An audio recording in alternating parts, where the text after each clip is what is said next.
How did the Vikings manage to survive in their icy dwellings amid the harsh northern winters without central heating? Their longhouses, filled with acrid smoke and damp cold, seemed to offer no chance for the gentle and, above all, peaceful sleep necessary for restoring strength.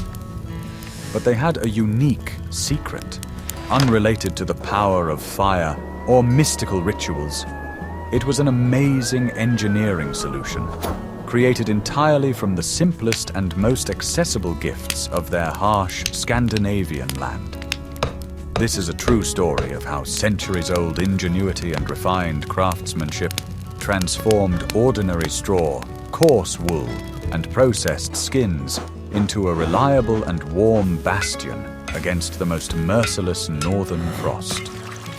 They developed a multi-layered system that retained the precious heat of the human body, while snowstorms and piercing winds from the sea raged around them. Watch the video to the end, and you will learn how ordinary flooring made from natural materials became the key to the Vikings' survival in even the harshest of winters. What if I told you that the Vikings' main battle between November and March took place not on the open sea, but right in his own bed? The longhouse, or longhouse, was not only a dwelling, but also the most important center of the community, but it was far from the most comfortable or warmest place for proper rest, as the central hearth could not evenly heat the entire huge room. The walls were made of turf, stone, or thin wooden logs, and constantly let in the bitter cold, and to preserve at least some heat, ventilation was minimal, which led to the accumulation of acrid, thick smoke. That is why each person needed to create their own personal, reliable, and completely dry thermal island right on the common floor. The Vikings understood perfectly well that a simple stone wall or rough wooden plank was not capable of stopping the relentless cold, and all their hopes rested on the unique insulating properties of organic, carefully selected natural materials. The design of the sleeping area fully reflected the general attitude of the Scandinavians towards the organization of everyday life, where unconditional practicality was always valued much higher than ostentatious luxury. Sleeping platforms, which were often located along the interior walls of the house, were always raised above the earthen floor to avoid the strongest cold rising from below and moisture that always condensed on the surface.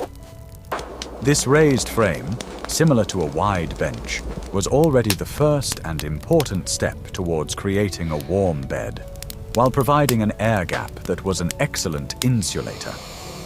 Valuable items were often stored under the floor itself, or equally important, working dogs were kept there, which also added a slight layer of heat rising upwards. It was a true principle of multifunctionality. During the day, the floor served as a bench for sitting and working, and at night, it turned into a reliable and warm bed. Creating a truly comfortable and dry sleeping place began long before nightfall and required daily care, attention to detail, and proper stacking of all layers. The technology behind this multi-layered bed was based on centuries of experience, ensuring maximum efficiency in retaining the heat generated by the sleeping body. What do you think was the most valuable element in this multi-layered construction, which provided the best insulation and could cost a fortune? Share your opinion in the comments, and don't forget to subscribe to our channel to immerse yourself in other, equally important secrets of the everyday life of the great northern sailors. Want to know the main secret of the Vikings that turned an icy, earthen floor into a surprisingly cozy and soft nest for sleeping? The first, thickest, and most voluminous layer of any Viking bed was a dense mat of dry straw, or carefully mowed and dried meadow grass, which was collected in large quantities during the summer. The Vikings did not simply scatter straw on the floor, they made tightly woven mats out of it, which did not scatter and formed a reliable elastic mattress that could serve as the basis for the entire system. The choice of this unpretentious material was due to its absolute availability and, most importantly, its remarkable thermal insulation properties, which they learned to use to the fullest. Dry straw, especially that obtained from rye or barley, thanks to the unique hollow structure of its stalks, is one of the best natural insulators that could be found in those days. It has the ability to retain a large volume of air inside itself, creating thousands of small, immovable air pockets that prevent precious human heat from escaping into the cold wood of the floor itself. This straw was carefully dried in the sun to prevent rapid rotting and mold growth, as well as to preserve its maximum elasticity, and then tightly packed into specially sewn bags or stitched between two layers of coarse, thick fabric. The height of this base layer could reach 30 centimeters, which provided remarkable softness and the necessary elasticity for that time. Straw also played an extremely important role in combating high humidity, which was a constant companion in longhouse life. It is known that in such dwellings, due to temperature differences and constant humidity from breathing and cooking, it was always damp, and straw excellently absorbed this moisture, removing it from the body. It had to be changed regularly, especially after wet periods, but as long as it remained dry, it provided a healthy, warm, and cushioning bottom layer that was the foundation of everything. It was an easily accessible consumable that provided maximum practical benefit at minimal cost. It was this carefully prepared bottom layer that was the foundation of the entire thermal system of the bed, physically separating the sleeper from the omnipresent cold of the structure and creating a soft, necessary base for the subsequent layers. How often do you think the Vikings could change such voluminous straw mattresses if they were constantly damp in the damp and cold conditions of a longhouse? But even the thickest and driest straw was not enough for complete and reliable insulation in the bitter cold. Watch the video to the end, and you will learn what amazing, magical natural material they used to create an unmatched thermal barrier that you have probably never heard of. I am now going to reveal a unique Viking secret that changes everything. The softness and dryness of Viking beds was ensured by a material that we now only see in the forest. In addition to a voluminous base layer of straw, another filler was used that is completely unique to modern civilization. Carefully collected and thoroughly dried forest moss, often of the peat or sphagnum variety. This moss was used by the Vikings not only to stuff bolsters or primitive pillows, but also as a very important intermediate layer laid directly on the straw mat, demonstrating the Vikings' remarkable knowledge of northern nature. Sphagnum moss, which grew in abundance in the swamps of Scandinavia, has incredible hygroscopic properties, meaning it can absorb moisture in quantities that exceed even modern cotton in this parameter. In a humid climate and poorly heated dwellings, where constant dampness was the norm, this was an invaluable quality, helping to keep the bed dry, warm, and, most importantly, reducing the risk of colds. Dried moss became soft, quite elastic, and provided the necessary additional cushioning, making sleep deeper and more peaceful than on rough and prickly straw alone. In addition, moss had some weak antiseptic properties, which was an extremely important bonus in the conditions of primitive medieval hygiene. The use of this natural material for sleeping places and even for bandages spoke of a deep, intuitive knowledge of northern flora, which was carefully passed down from generation to generation. It was collected in marshy areas, dried for a long time in the wind and bright sun to ensure that all microorganisms were killed, and then laid in a thin but incredibly effective layer on top of a straw base. This unique moss layer required special care and regular replacement as it actively absorbed moisture, but in return gave the Vikings an amazing feeling of dryness, freshness, and pleasant elasticity. Please like this video if you have never heard of the Vikings using moss as bedding filling, as this will greatly help the development of our channel and the dissemination of historical truth about their ingenuity. Are you ready for the shocking truth about which natural material in the Viking era was 1,000 times warmer than any modern blanket? And at what cost? On top of a layer of straw and moss, which provided the necessary softness and dryness, was laid a critically important and indispensable element, without which it was impossible to survive the harsh Scandinavian winters: thick blankets and mattresses tightly stuffed with sheep's wool. The wool, roughly processed and often not very fine, was perhaps the most important active part of the entire Viking bedding system. Its unique structure, curly fibers, tightly interwoven and retaining a huge amount of immobile air, makes it one of the best natural insulators known to mankind since ancient times. The Vikings were excellent cattle breeders and experienced sailors, and sheep farming played a key, central role in their economy and daily life. Shearing sheep, carding, long spinning and hand-weaving wool was a constant task that took up most of the women's time, and most of this valuable product went into making bedding and warm clothing. Coarse, thick woolen blankets known as vadmal were so important in Viking life that they even served as a kind of universal currency in trade between communities and with other peoples. Vadmal, or very thick woolen fabric, was used to sew large bags, which were then tightly stuffed with raw or lightly processed wool, providing maximum thickness and airiness. These wool mattresses or blankets were laid directly on a moss or straw mat, providing a second, much more reliable layer of thermal insulation that lasted for many years. Unlike straw, which quickly becomes unusable, wool is durable, easy to clean of dirt, and, most importantly in northern conditions, retains its thermal insulation properties even when partially wet. In addition, natural wax, lanolin, which covers sheep's wool with a thin layer, made the fabric partially water-repellent, which was ideal for protecting against moisture and condensation rising from the lower layers.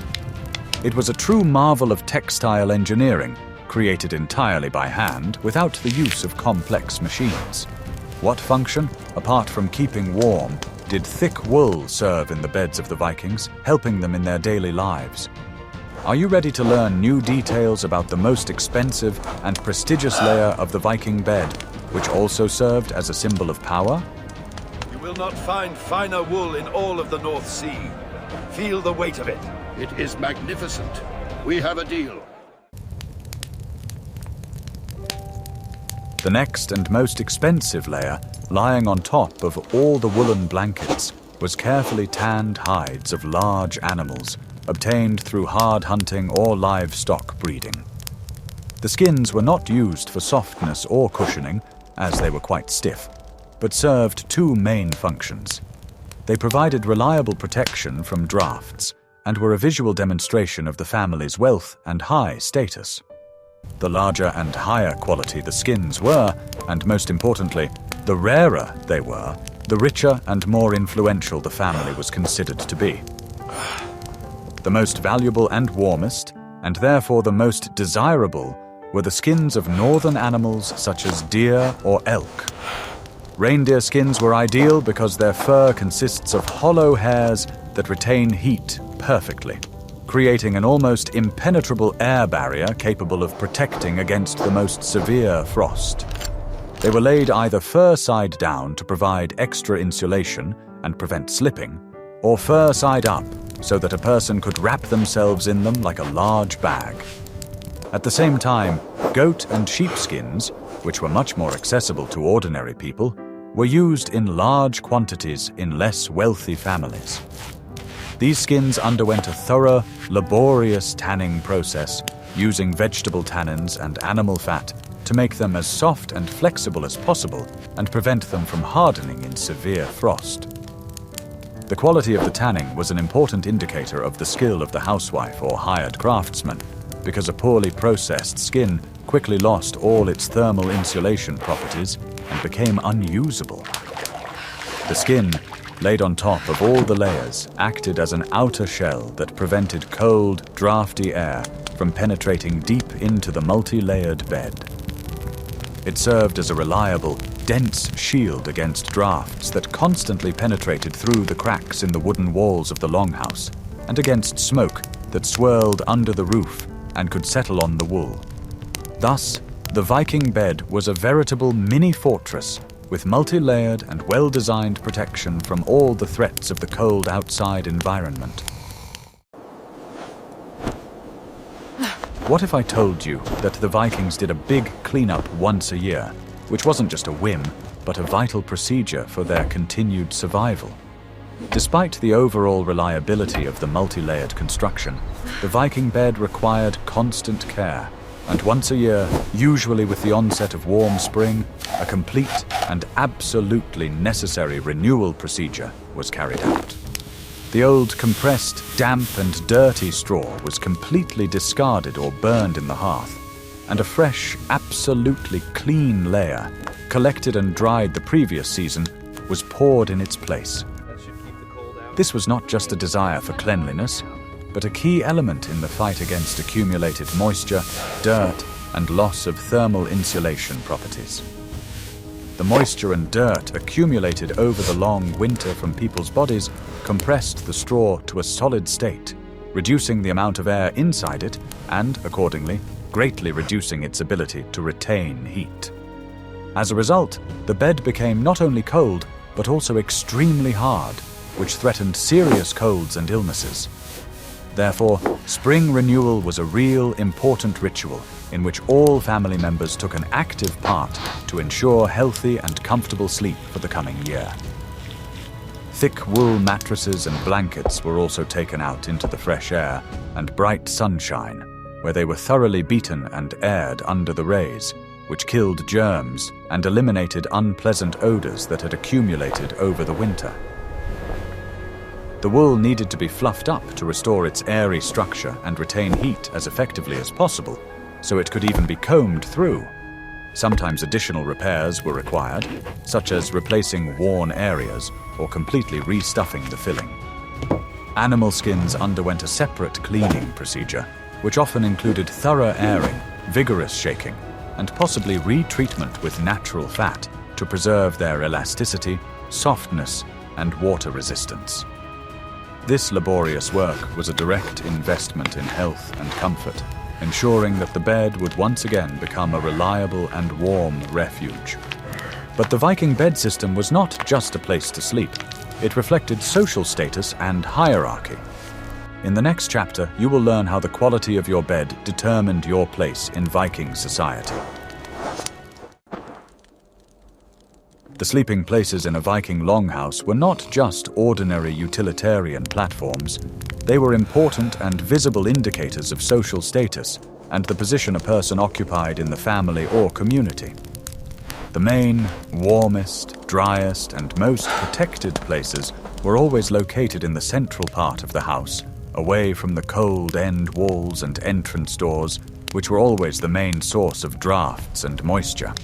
These privileged places were occupied by the head of the family, his wife, their closest and most respected relatives, as well as the most valuable warriors or experienced craftsmen. The quality of the materials themselves and the overall insulation of the bed also directly depended on the wealth and overall influence of the owners of this bed.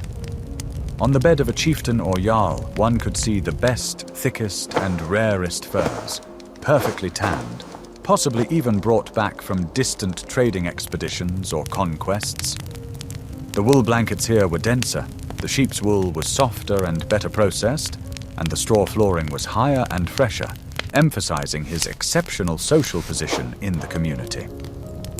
Servants, slaves, or less important members of the large community slept further away from the central hearth, sometimes directly on the cold floor or on thinner, minimally insulated mats by the doors or under the walls. Their beds were made of coarser and cheaper materials, most often just simple, coarse straw and thin, old sheep skins. Thus, the bedding system served as a clear, visual, and constantly operating hierarchy. In addition, sleeping areas were often separated by wooden vertical partitions or thick woolen curtains, creating a kind of sleeping box or cozy alcove that provided some privacy, which was unthinkable in other common areas of the house.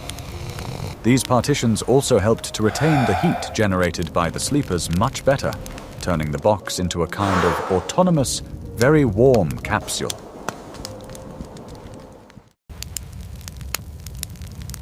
It is important to understand and take into account that a Viking's bed was a multifunctional space that was used not only for sleeping at night, but often served as the center of all daytime activity during the cold season.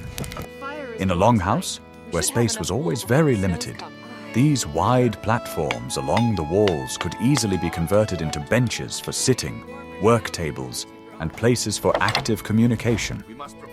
It was undoubtedly the most comfortable, warmest, and cleanest place in the whole house, used for the most important activities. During the day, after all the family members woke up, the skins and blankets were neatly folded or put aside, and the floorboards were transformed into a wide, comfortable work surface. Here, women could calmly spin wool, weave, or sew, using natural light coming through a hole in the roof or small, carefully closed windows. Warriors could repair their weapons and equipment, sharpen necessary tools, or simply sit and discuss plans for the future. A straw mat and soft wool base provided a soft and warm place to sit, which was much more comfortable than sitting on cold, earthen or stone floors that were constantly freezing. This allowed people to spend long winter hours doing painstaking work without suffering from severe cold and physical fatigue, which quickly accumulated. In fact, the Viking bed was their main place of rest and work during the cold season. It was around these wide and warm platforms that daily family meals took place. Ancient sagas and stories were told, and the most important decisions concerning the life of the community were made. The heat from the central hearth, combined with the high insulation provided by the multi-layered bed, created a special microclimate, ideal for long and productive winter evenings.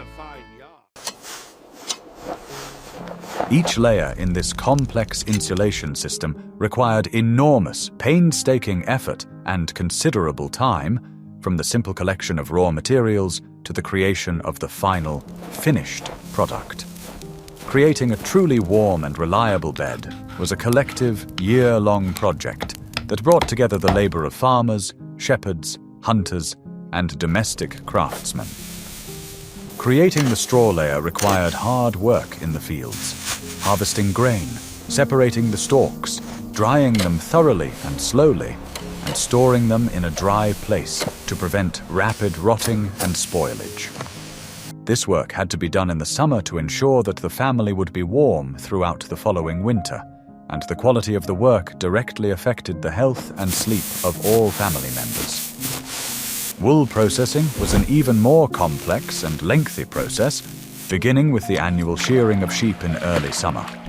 The wool then had to be thoroughly washed, cleaned of debris, combed, spun, and only then woven into a very coarse, dense cloth called vadmal. This whole process took months of manual labor, and each thread was the result of the patience and perseverance required of each person. The tanning of hides required special, almost secret knowledge related to the correct tanning with tree bark and animal fats to make the skin as soft, water-resistant, and durable as possible. Poor, low-quality tanning meant that the skin quickly hardened and began to break in the cold, becoming completely useless. That is why skilled tanners and furriers were valued in the community as much as gold. Thus, the Vikings' multi-layered bed was not just a collection of randomly assembled materials, but a physical, tangible embodiment of their annual economic activity and a very high level of craftsmanship aimed at successful survival in harsh conditions. The Vikings' multi-layered bed is a perfect and ideal example of an asymmetrical response to the challenge of the harsh northern climate, unmatched in its effectiveness in other parts of Europe at that time in history. They did not have the means or resources to heat their huge houses to the comfortable temperatures we are accustomed to, so they focused all their engineering efforts on creating an individual, portable, and highly efficient thermal capsule. Their system used a unique layer case principle, where each individual layer performed its own unique and absolutely irreplaceable function in the overall system.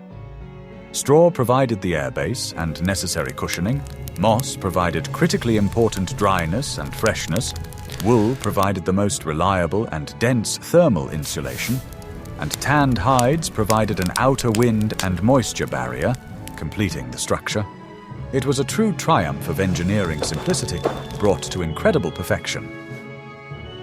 The Vikings did not have access to soft cotton or expensive silk, but they wisely used the natural resources that were abundant: grass, wool, and leather, turning them into a system capable of withstanding even the most extreme cold.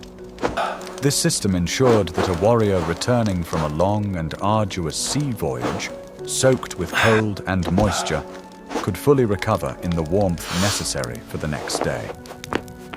This wisdom, deeply encoded in their daily lives and crafts, explains their remarkable physical endurance and ability to make long journeys in the most inhospitable and coldest parts of the world known to them. They conquered the northern cold not with huge fires, but through the wise and rational use of all available natural materials.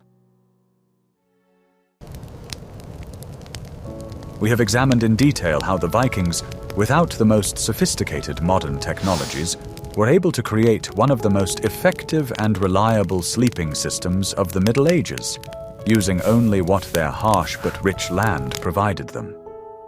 Their multi-layered bed was not only a guarantee of physical comfort, but also, without exaggeration, a necessary condition for survival, becoming vivid proof of their deep understanding of the physics of heat and northern nature.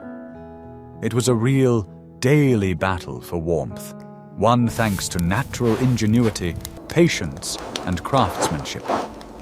The system of layers of straw, moss, wool, and leather is an important lesson for all of us about how the most ingenious and effective solutions can be found in the simplest but correctly used things. What would you like to learn about Viking life in our next issue? Perhaps their unique shipbuilding system and famous dracars, or how they stored their food during the long winter. Suggest your most interesting topic in the comments, and don't forget to subscribe to our channel so you don't miss out on new, exciting historical research.